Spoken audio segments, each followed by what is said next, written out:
패러다임 시프트라는 말이 있어요. 우리말로 발상의 전환, 생각이 전환되는 걸 말합니다.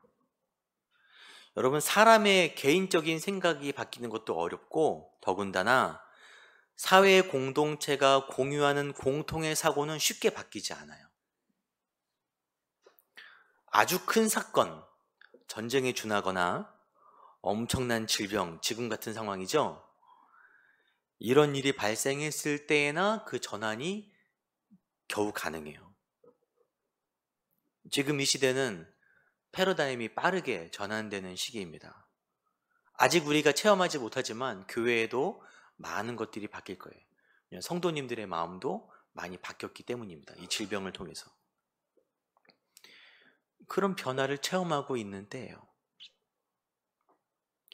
오늘 본문에 8장부터 12장까지는 복음이 예루살렘에만 머물러 있다가 이제 지리적으로 확장되는 과정을 보여줍니다. 그 과정에서 아주 중요한 패러다임이 바뀌어요. 이게 굉장히 중요한, 유대 사회에서 굉장히 오랫동안 굳건하게 유지되어 오던 생각이 바뀌는데, 그것이 뭐냐면은 바로 이방 선교로의 전환이에요. 오랫동안 유대인들은 메시아는 우리들만의 것이다, 메시아는 우리 유대인들만을 위해서 존재한다 라는 생각을 가졌어요. 이방인 사람들은 해당이 안 됩니다. 이기적이다라고 말하기에는 너무 오랫동안 내려온 사고인 거예요. 우리 조상의 조상부터 너무 당연스럽게 내려왔기 때문에 아주 당연한 것입니다. 여러분, 바울이 예수를 믿기 전에 예수 믿는 사람들을 잡으러 다녔어요. 왜냐하면 그게 당연했기 때문입니다. 그의 마음 가운데. 바울의 이야기가 지난주까지 이렇게 진행이 되다가 갑자기 베드로의 이야기가 나와요. 사도행전에서. 이 이야기는 사도행전 15장까지 우리가 앞으로 쭉 볼 텐데 15장까지 이어지는데, 이 15장에 아주 중요한 회의가 있어요. 바로 뭐냐면은 예루살렘 회의입니다. 예루살렘에 사도들이 모여서, 관계자들이 모여서 회의를 해요. 아주 중요한 회의인데 이 회의에서 이방 선교를 공식적으로 인정하는 사건이 일어나요. 이제 그 이방 선교를 인정하는 예루살렘 회의로 나아가는 길목인 거예요. 지금 본문은. 베드로는 오늘 본문에서 전도 여행을 다니다가 하나님의 이끄심으로 이방 사람 고넬료를 만나 복음을 전합니다. 그가 성령 받는 것을 목격해요. 이런 일들을 계기로 결국 예루살렘 회의에서 이방 선교가 공식적으로 인정이 됩니다. 그래서 오늘 이 이야기는 베드로의 전도 여행이 시작되는 부분을 다루고 우리가 함께 그 부분을, 도입 부분을 함께 보도록 하겠습니다. 스데반 집사가 죽은 이후 예루살렘 교회에 아주 큰 박해가 찾아왔어요. 사울을 필두로, 바울을 필두로 한. 그래서 성도들이 뿔뿔이 흩어졌습니다. 근데 이제 뿔뿔이 흩어진 성도들이 각지에서 자리를 잘 잡은 거예요. 그 박해의 시기가 좀 사그러들고 교회들이 탄탄하게 세워진 때가 됐습니다. 예루살렘 교회도 이제 좀 안정을 찾았어요. 우리 지난주 마지막 구절입니다. 같이 읽겠습니다. 그리하여 온 유대와 갈릴리와 사마리아 교회가 평안하여 든든히 서가고 주를 경외함과 성령의 위로로 진행하여 수가 더 많아지니라. 각지에 흩어진 예루살렘 교회 성도들이 각지에 정착을 해서 이제 교회를 구성해서 안정적으로 자리 잡기 시작한 거예요. 박해 초기에 사도들은 예루살렘을 지켰습니다. 사람들을 피신시키고 자신들은 박해가 심한 예루살렘 교회를 지켰어요. 왜냐하면 중심이 있어야 되기 때문에. 하지만 이제 어느 정도 안정기에 접어들자 사도들이 여행을 떠나요. 전도 여행. 놀러 간 게 아니라 전도 여행을 떠납니다. 이는 복음을 전하기 위함이 먼저고, 두 번째는 각지에 흩어진 성도들을 방문해서 격려하는 신방 여행인 거예요. 오늘 본문에 두 지명이 등장합니다. 룻다랑 욥바가 등장해요. 욥바는 예루살렘에 있으면은 북서쪽으로 50km 정도 떨어진 항구 도시, 바닷가에 있는 항구 도시입니다. 큰 도시. 그리고 루다라는 지역은 예루살렘에서 요바로 가는 길목에 있어요. 종합하면은 베드로는 서쪽 해안가를 따라서, 예루살렘이 이스라엘이 이렇게 길쭉하게 있거든요. 서쪽 해안가를 따라서 지금 전도 여행을 가고 있어요. 이 여행 중에 두 가지 사건이 오늘 본문에 등장하는데, 첫 번째는 중풍병으로 8년간 고통받던 애니아라는 사람을 치유하는 것과 요바에 죽은 다비다라는 사람을 되살리는 사역을 해요. 근데 중풍병자를 치유한 사건과 죽은 자를 살린 사건이 어디선가 많이 보았던 유사한 모습인 거예요. 어떤 모습이냐면은, 중풍병 사건은 가버나움에서 예수님이 중풍병자를 치유한 사건이 있습니다. 누가복음 5장 24절에 중풍병자에게 말씀하시되 내가 내게 이르노니 일어나 내 침상을 가지고 집으로 가라. 베드로도 유사한 메시지를 증거하며 이 사역을 행합니다. 내 자리를 정돈하고 가라 라고 애니아에게 그렇게 명령해요. 일어나라고. 그러자 그가 그 병이 나음을 받았습니다. 예수님과 유사한 사건은 다비다를 살린 사건에도 이어져요. 여러분, 달리다고 아시죠? 모르실 수도 있어요. 모르신다고 너무 낙심하지 마시고, 소녀야 일어나라, 회당장 야이로의 딸을 살릴 때 예수님이 하신 말씀입니다. 그 딸을 살렸던 내용과 아주 유사한 사역을 합니다. 예수님이 사람들을 내보내고 소녀에게 소녀여 일어나라 하신 것처럼 베드로도 사람들을 내보내고 다비다야 일어나라. 예수님의 사역과 베드로의 사역이 유사한 것은 첫 번째로는 베드로가 예수님께 배웠기 때문이죠. 베드로가 보고 듣고 배운 게 그건 거예요. 예수님하고 똑같이 사역을 하는 것입니다. 하지만 같은 결과가 나오는 거예요. 이것이 무엇을 의미하냐면은 베드로가 예수 그리스도의 진정한 사도임을, 정통 사도임을, 그런 사도로서의 영적 권위가 그에게 있음을 보여주는 것입니다. 주목할 만한 것은 베드로가 병을 낫게 하는 방식이에요. 여러분, 제가 이런 내용을 저희 설교에서 굉장히 많이 이야기했습니다. 사도행전에서.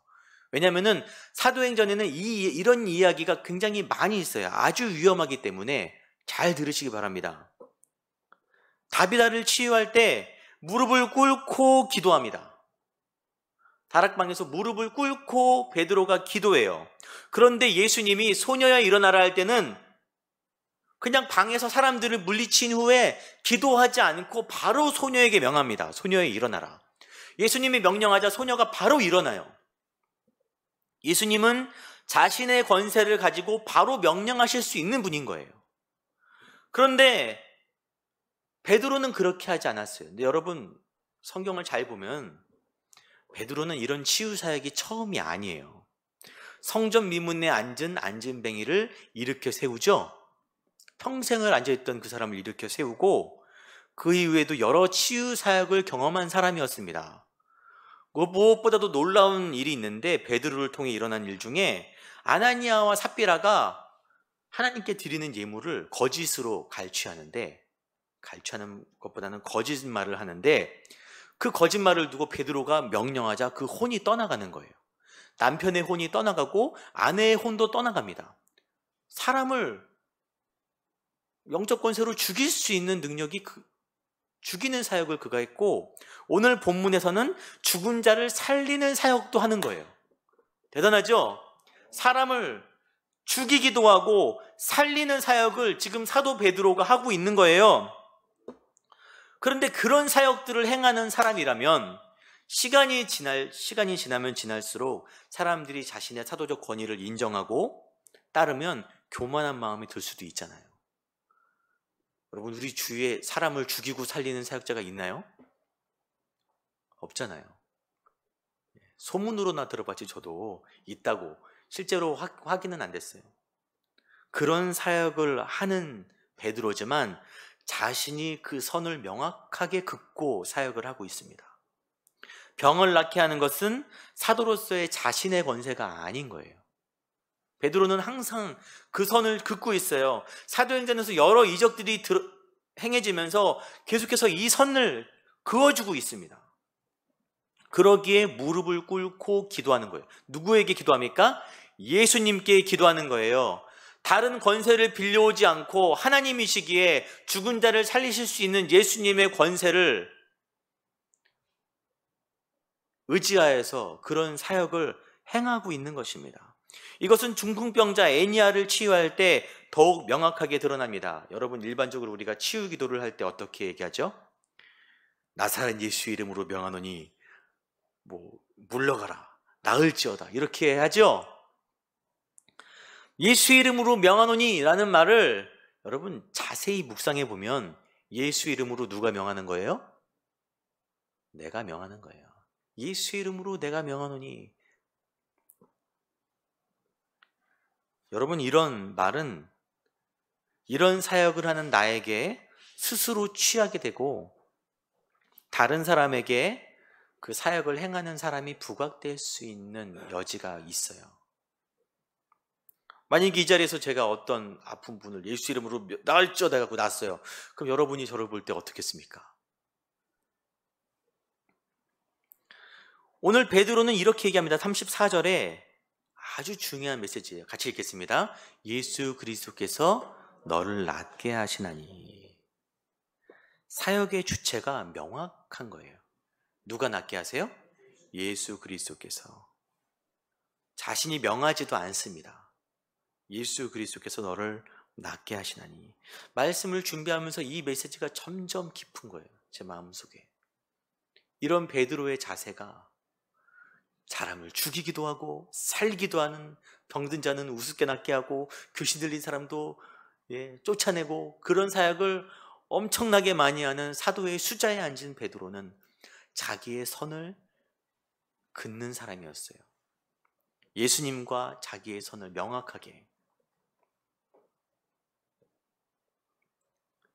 이제는 어떤 책에서 이런 얘기를 봤어요. 여러분, 선악과가 존재하는 이유는 뭐죠? 에덴 동산에 하나님은 하나님이시고 인간은 인간이라는 표시인 거예요. 우리는 피조물로서 많은 것들을 이양받은 사람들이지만, 예수 믿는 자들에게 영적 권세가 있지만, 하나님은 하나님이시고 사람은 사람이기에 선악과라는 경계선을 그어주신 거예요.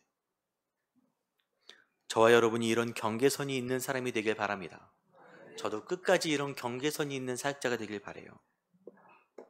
베드로의 사역은 사람들의 시선과 관심을 자신에게 집중시키지 않습니다.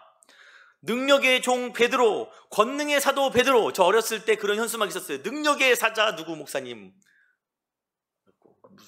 오셨다, 이렇게 이번에 집회하신다, 다들 모여라, 오면 다 낫는다, 이런 현수막 있었어요. 그는 자신의 사역의 관심을 모두 예수님께로 돌립니다. 35절에 루다와 사론에 사는 사람들이 다 그를 보고 누구에게로 돌아와요? 주께로 돌아와요. 욥바의 사람들이 다비다가 살아난 것을 알고 누굴 믿어요? 주를 믿어요. 예수를 믿는 거예요. 베드로를 떠받들지 않습니다. 베드로는 떠나요. 베드로는 그 사역의 주역이 아닌 것입니다. 여러분, 베드로의 사역은, 이런 사역은 치유가 목적이 아니에요. 우리 교회에서 그런 일이 일어날 수도 있어요. 하지만 치유가 목적이 아닙니다. 이 두 기적은 모두 예수 그리스도의 구원을 나타내는 표지입니다. 애니아는 중풍병이 나았지만 언젠가 다시 아플 수 있어요. 안 그렇겠습니까? 다비다는 다시 살아났지만 이미 나이도 꽤 많고 언젠가 곧 다시 죽을 수도 있어요. 그러나 이런 능력을 가지신 하나님의 아들 예수께서 우리를 위해 죽으셨고 부활하셨기에, 부활을 믿는 우리는 마지막 날에 영원한 생명, 늙지도 병들지도 아프지도 않는 영원한 육신을 가지고 하나님 나라에 영원히 부활하게 될 것입니다. 믿으십니까? 몸이 나아서 기쁘다, 기도가 응답되었다, 이런 차원이 아니라 부활의 영광을 바라보는 믿음의 사람이 된 거예요. 이 일들을 체험한 사람이. 여러분, 포커스를 계속해서 어떤 사역에, 그 사역을 행하는 사람에게 집중하지 마시기 바랍니다. 그런 사역이 있다고 너무 쫓아다니지 마세요. 여러분의 믿음으로, 그냥 내가 만나는 믿음의 공동체의 믿음으로 충분히 하나님께서 원하시면 언제든지 가능합니다. 어떤 일이든지.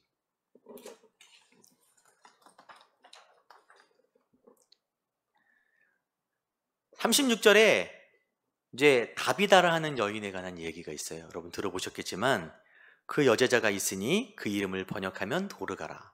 선행과 구제하는 일이 심히 많더니. 다비다는 평소에 구제와 선행을 많이 하던 여인이었습니다. 그녀에게 도움을 받은 사람들이 굉장히 많았어요.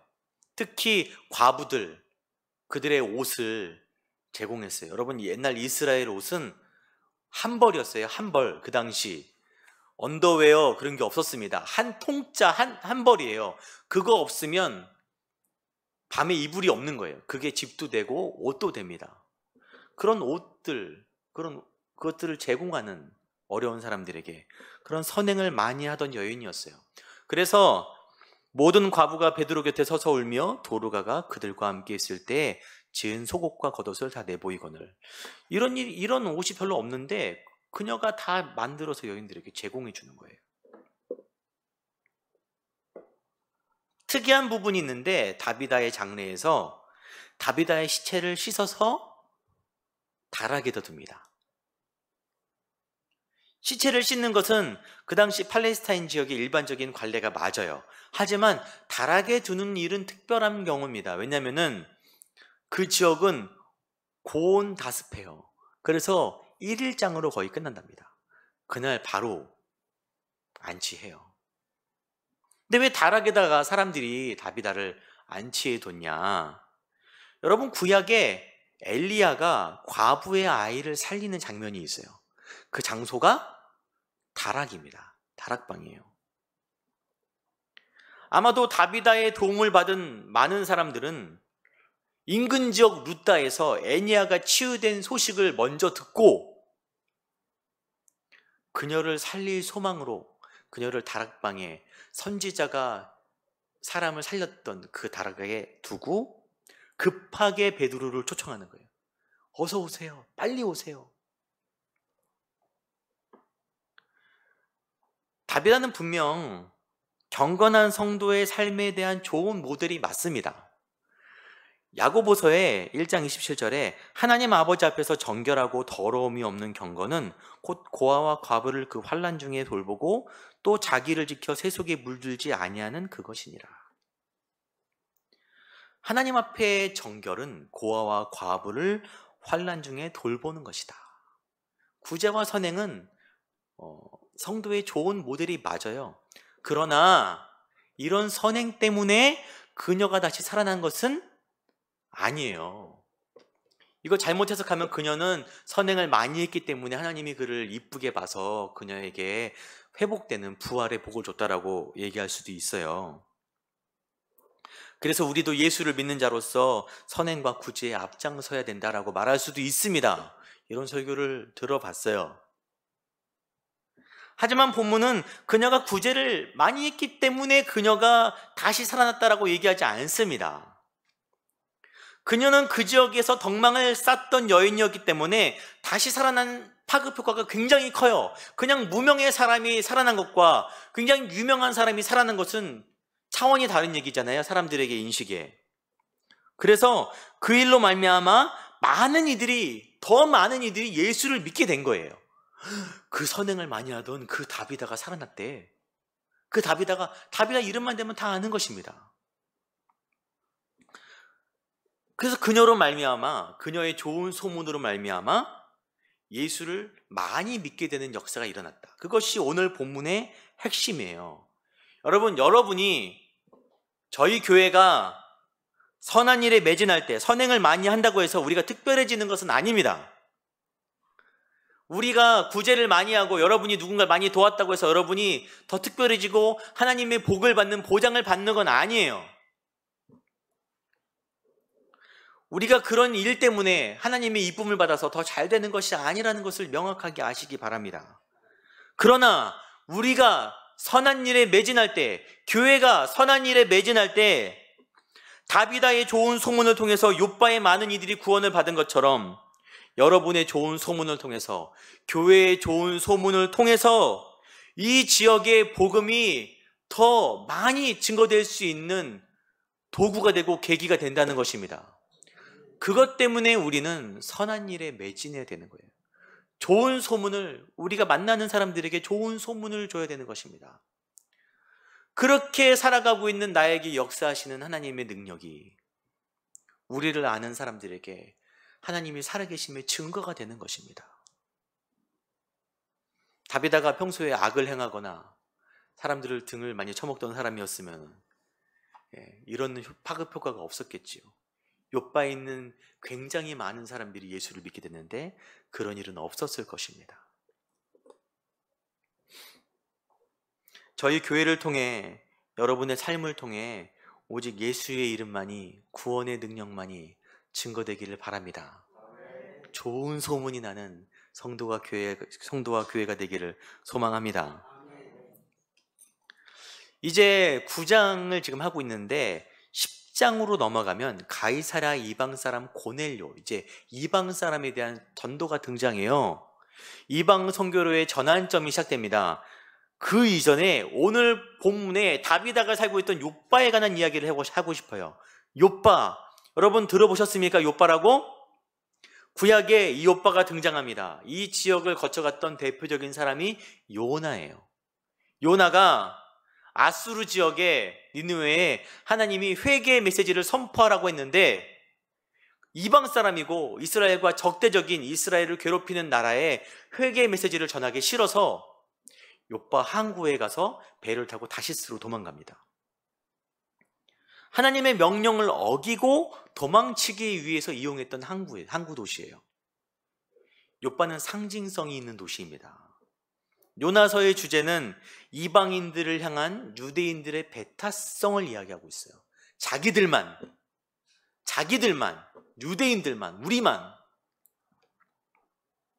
이제 그 항구를 베드로가 거쳐가는 것입니다. 베드로 역시 유대인이기에 어쩔 수 없이 이방인들을 향한 유대적 선입관이 있는 사람이었어요. 날 때부터 그랬으니까요. 다음 주에 우리가 함께 나누겠지만 이 욥바에서 하나님이 베드로의 마음을 움직여 주십니다. 그것이 아니다. 내가 정결하다고 한 것을 네가 부정하다고 하지 말아라. 패러다임의 전환이 일어나요. 베드로의 마음이 바뀌기 시작합니다. 그 이전부터 성령이 베드로 가운데 역사하여서 베드로의 마음은 유대적 정결례법과 유대적 사고에서 점차 벗어나서 세계 선교를, 이방 선교를 품을 수 있는 사람으로 변화되어 갑니다. 그 증거가 오늘 마지막 절의 43절입니다. 같이 읽겠습니다. 시작. 베드로가 욥바에 여러 날 있어 시몬이라 하는 무두장이의 집에서 머무니라. 무두장이가 가죽을 다루는 사람이에요. 여러분, 가죽을 다루는 사람은 죽은 동물을 다루죠? 동물을 죽여서 가죽을 벗겨요. 여러분, 유대인들은 죽은 것, 시체를 만지지 않습니다. 부정하다 여겨서 며칠 동안 정결한 의식을 거쳐요. 유대법상 부정한 직업인 거예요. 가까이 하지 않는 사람인 것입니다. 유대인들이. 그런데 베드로가 그의 집에 머무는 거예요. 부정하다 여기는 무두장이의 집에 머문다는 것은 그가 성령의 인도하심으로 유대인의 사고로부터 점차 벗어나고 있는 거예요. 고정적인 사고로부터 점차 그가 바뀌고 있다는 것을 의미합니다. 누가 그렇게 만들어요? 성령이 그를 그렇게 만들고 있어요. 제가 처음에 얘기했던 것이 패러다임 시프트, 사고의 전환을 말씀드렸습니다. 교회와 성도는 사고가 경직되면 안 됩니다. 그 시대의 사고에 갇혀서, 나의 경험에 갇혀서 말씀을 일방적으로 해석하는 것은 굉장히 위험하고 어리석은 일입니다. 제가 사역을 하기에 여러 교회를 거쳐왔어요. 그런데 간혹 어떤 교회에서 이런 이야기를 듣기도 합니다.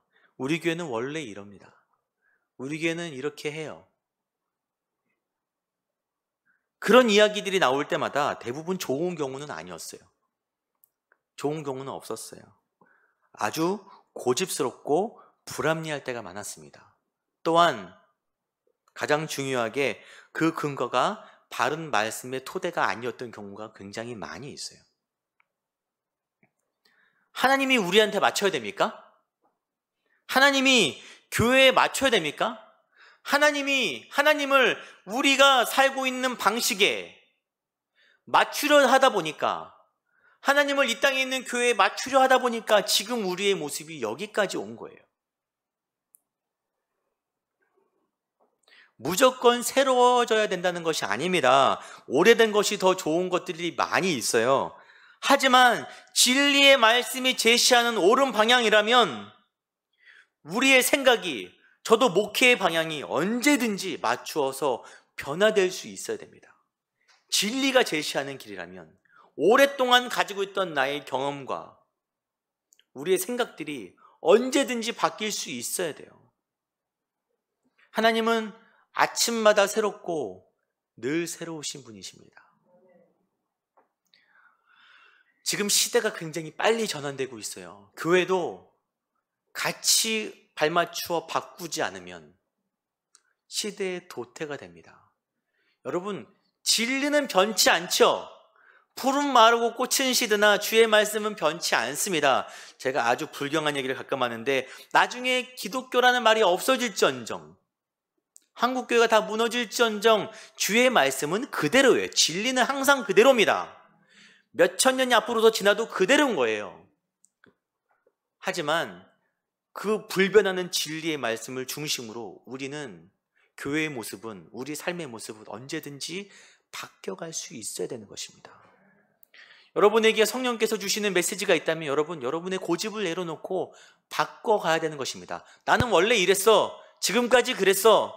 지금까지도 잘 살아왔어. 그랬겠지만 하나님의 뜻을 더 잘 이루기 위해서, 많은 이들에게 주의 뜻을, 주의 은혜를, 복음을 전하기 위해서 여러분의 삶이 바뀔 수도 있는 은혜가 있기를 소망하고 축원합니다.